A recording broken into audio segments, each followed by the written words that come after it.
যেহেতু তোমালোকৰ 22 তাৰিখে ইকনমিক্সৰ এক্সাম আছে সেইবাবে মই তোমালোকৰ কাৰণে কেইটামান ভেৰি ইম্পৰ্টেণ্ট কোৱেশ্চন লৈ আহিছোঁ বলা পলম নকৰি ভিডিঅ'টো আৰম্ভ কৰোঁ সো আমাৰ ফাৰ্ষ্ট কোৱেশ্চন কৈছে নমুনা বাছনি ত্ৰুটিৰ সংখ্যা দিয়া ইয়াৰ মুখ্য প্ৰকাৰ কেইটা লিখা যে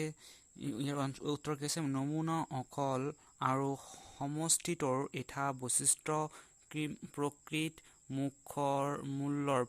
মূল্যৰ মাজৰ পাৰ্থক্য নমুনা বাছনি ত্ৰুটি বোলে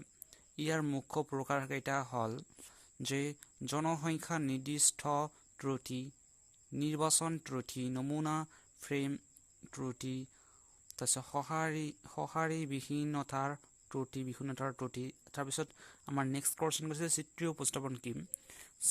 উপস্থাপন কি অৰ্থনৈতিক বিশ্লেষণৰ ইয়াৰ উপযোগিতা কেনেধৰণৰ চিত্ৰীয় উপস্থাপন কি এনসাৰ হৈছে আমাৰ কি পৰিসাংখ্যিক তথ্যসমূহ চিত্ৰৰ সহায়ত উপস্থাপন কৰাকে চিত্ৰীয় উপস্থাপন বুলি কোৱা হয় চিত্ৰীয় উপস্থাপনে প্ৰথমতে অৰ্থনৈতিক সমস্যাৰাজি সহজে বোধগম্য কৰি তোলে তাৰপিছত দ্বিতীয়তে চিত্ৰীয় উপস্থাপনে অৰ্থনৈতিক চলসমূহৰ মাজত তুলনা সম্ভৱ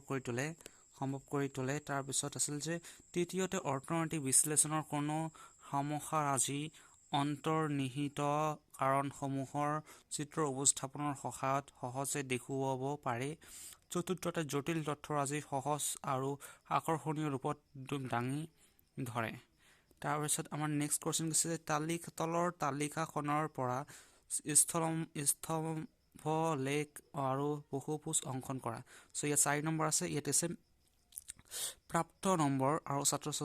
ছাত্ৰীৰ সংখ্যা 10 পৰা 20 এনেকৈ দিয়া আছে ওকে শ্ৰেণীটোৰ ছাত্ৰৰ সংখ্যা মই ইয়াতে এনেকৈ লিখি দিলোঁ এনেকৈ তোমালোকে লিখি ল'বা ওকে লিখি ল'লে এনেকৈ আঁকিবা তোমালোকে সো এইটো আঁকিব পাৰা এইটো এনেকৈ আঁকিবলৈ প্ৰেক্টিছ কৰিবা তাৰপিছত আমাৰ নেক্সট কোৱেশ্চন কি বিক্ষেপণ মানে কি আদৰ্শ বিক্ষেপণ মানৰ বৈশিষ্ট্যসমূহ আলোচনা কৰা গড় মূল্যৰ চাৰিওফালে পৰিমাণগত তত্ত্বসমূহৰ বিচ্যুতিৰ যি মাত্ৰা তাকে বিক্ষেপণ বোলে আদৰ্শ বিক্ষেপণৰ বৈশিষ্ট্যসমূহ হৈছে আদৰ্শ বিক্ষেপণ গণনা কৰিবলৈ আৰু বুজিবলৈ সহজ ই তথ্যৰাজিৰ অৱক্ষেপণৰ সকলো মানৰ ওপৰত নিৰ্ভৰশীল আদৰ্শ বিক্ষেপণ তথ্যৰাজি চৰম মানৰ দ্বাৰা প্ৰভাৱিত নহয় সো তোমালোকে এই তিনিটা মুখস্থ কৰি ল'বা আৰু এই 4 নম্বৰ কোৱেশ্চন ন এই তিনিটা মুখস্থ কৰি ল'বা আৰু বেছি পঢ়িব নালাগে ওকে উৎপাদনৰ সম্ভাৱনীয় ৰেখা দুটাৰ বৈশিষ্ট্য লিখা এইটো ভেৰি ইম্পৰ্টেণ্ট তোমালোকে এইটো ভালদৰে পঢ়িবা যে বৈশিষ্ট্য দুটা তোমালোকে লিখি ল'বা পঞ্চৰ লিখি ল'লা ধন্যবাদ আজি এইখিনি ভিডিঅ' সো তোমালোকে এনেধৰণৰ ভিডিঅ' পাবলৈ আমাৰ চেনেলটো ছাবস্ক্ৰাইব কৰি ল'বা আৰু লাইক কৰি ল'বা আৰু তোমাৰ বন্ধু বান্ধৱীৰ লগত শ্বেয়াৰ কৰিবা আৰু তোমালোকক আৰু কি ইম্পৰ্টেণ্ট কোৰ্চ লাগে আমাৰ কমেণ্ট ছেকশ্যনত জনাই দিবা সো আমি ক্লাছ 12ৰ ক্লাছটো 1 এপ্ৰিলৰ পৰা আৰম্ভ কৰি দিম ইংৰাজীৰ লগতে ইকনমিক্স এছামিজ আৰু বাকী ছাবজেক্টবিলাক সকলোবিলাক আৰম্ভ কৰি দিয়া হ'ব আৰু তোমালোকে তোমাৰ ক্লাছ 10ৰ যদি তোমালোকৰ ভাই ভণ্টি থাকে তেনেহ'লে কৈ দিব আমাৰ এটা গ্ৰুপ থাকিব হোৱাটছএপ তাত জইন হ'বলৈ আৰু আমাৰ ক্লাছ 10ৰ আমি ক্লাছটো আৰম্ভ কৰি দিম এপ্ৰিলৰ 1 তাৰিখৰ পৰা বিজ্ঞান লগতে